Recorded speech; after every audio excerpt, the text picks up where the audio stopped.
तो hello everyone, welcome to super hero culture. Super hero culture के एक और वीडियो में तुम्हारा स्वागत है। आज हम लोग बात करने वाले हैं एमसीयू के 5 सबसे स्मार्टेस्ट कैरेक्टर के बारे में। तो मार्वल सिनेमैटिक यूनिवर्स में काफ़ी सारे स्मार्टेस्ट कैरेक्टर है, तो आज हम उन्हीं में से 5 के बारे में बात करने वाले हैं जो कि सच में बहुत स्मार्ट है। और हाँ, एक चीज़ का ध्यान देना, इनको जो नंबरिंग दी गई है वो इनकी रैंक नहीं है, वो मैंने रैंडमली दे दी।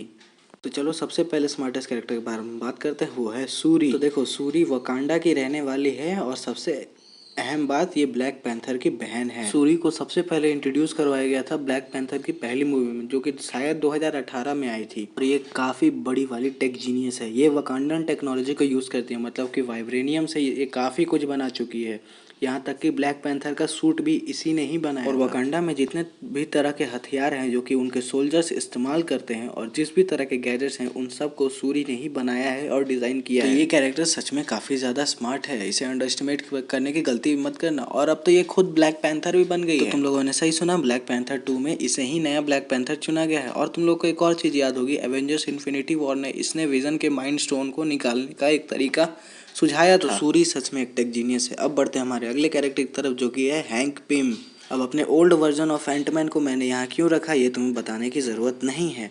यही वो पहला बंदा है जिसने कि पिम पार्टिकल्स को डिस्कवर किया था, जिसके कारण टाइम ट्रैवल पॉसिबल हो पाया। और हाँ, इसी के कारण स्कॉट लैंग को उसका अपना सूट यानी कि एंटमैन सूट मिल पाया। और स्कॉट लैंग आज एंटमैन बना फिरता है, वो इसी के बदौलत है, इसी के रहम करम पे वो एंटमैन बना। और यही वो पहला बंदा है एमसीयू में जिसने कि सबसे पहले क्वांटम टनल को बनाया था, और उस क्वांटम रेल में ये जा भी चुका था, जो कि सबसे पहले इसी ने किया था। ये बंदा सच में काफ़ी ज़्यादा जीनियस है, मतलब कि क्वांटम टनल बनाना और उसमें जाके अपनी वाइफ को वापस ले आना, ये सच में तारीफ वाला काम तो था। तो चलो अब हम आगे बढ़ते हैं और अब बात करते हैं इबोनी मो के बारे में। तो तुम लोग सही सुना, इबोनी मो भी एक काफ़ी इंटेलिजेंट कैरेक्टर है। वो थैनोस की आर्मी में एक काफ़ी बड़ा रोल प्ले करता है, और वो खुद भी थैनोस का चमचा है और बेटा भी है। थैनोस की आर्मी में जितनी भी साइंटिफिक चीज़ें हैं, फिर चाहे वो शिप हो या जितने भी साइंटिफिक इक्विपमेंट्स है, वो सारे इसी के बनाए हुए हैं। अब तुम सोच ही सकते हो कि ये बंदा कितना ज़्यादा इंटेलिजेंट होगा।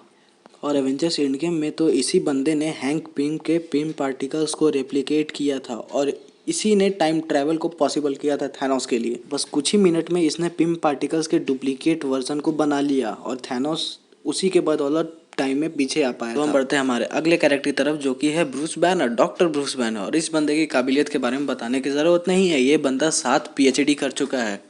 तुम सोच रहे हो, 7 ये एक साइंटिस्ट है और एक हरा भरा मॉन्स्टर भी है। मतलब कि ये बंदा हल्क बन जाता है जब भी इसे गुस्सा आता है, और इसने अपनी ये हालत खुद ही की है, क्योंकि इसी बंदे ने सुपर सोल्जर प्रोग्राम को फिर से चालू किया था, लेकिन इस बार उसने बीटा रेस की जगह गामा रेस को इस्तेमाल किया और अपने प्रोग्राम को अपने ही पे सबसे पहले टेस्ट किया था, इसीलिए हल्क में बदल गया। ये बंदा जब हरा भरा पहाड़ बना रहता है तो काफ़ी काम आता है, दुश्मनों के छक्के छुड़ा देता है। लेकिन अगर ये अपने नॉर्मल स्टेज में है, यानी कि अपने इंसानी रूप में है, तो भी ये सच में काफ़ी कमाल का बंदा है।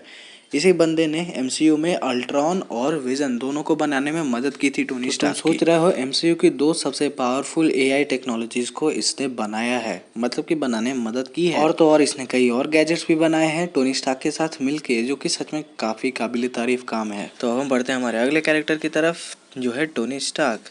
तो भाई साहब, इस बंदे को कौन नहीं जानता, पूरे एमसीयू की शुरुआत ही इसी बंदे से शुरुआत से लेके अभी तक ये आदमी बहुत सारे नए नए इन्वेंशंस कर चुका है। जैसे कि इसने एक गुफे में ही एक छोटा सा आर्क रिएक्टर बना दिया था अपनी पहली ही मूवी में। इस डिज़ाइन के आर्क रिएक्टर को बड़े बड़े साइंटिस्ट नहीं बना पाते थे।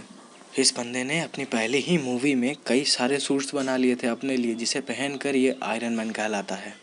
और इसी बंदे ने अपनी दूसरी मूवी में एक नए नवेले एलिमेंट को डिस्कवर किया था। कैन यू इमेजिन, एक नए एलिमेंट को डिस्कवर करना कितनी बड़ी बात। अगर तुम्हें ये भी कम लग रहा है, तो यही वो बंदा है जिसने सबसे पहले टाइम ट्रैवल को डिस्कवर किया था एवेंजर्स के लिए, और इसी की टेक्नोलॉजी की बदौलत एवेंजर्स टाइम में पीछे जा पाए और थैनोस को हरा भी। अभी तक एमसीयू में मुझे सबसे तेज आदमी यही लगता है, यानी कि सबसे तेज कैरेक्टर यही है एमसीयू का।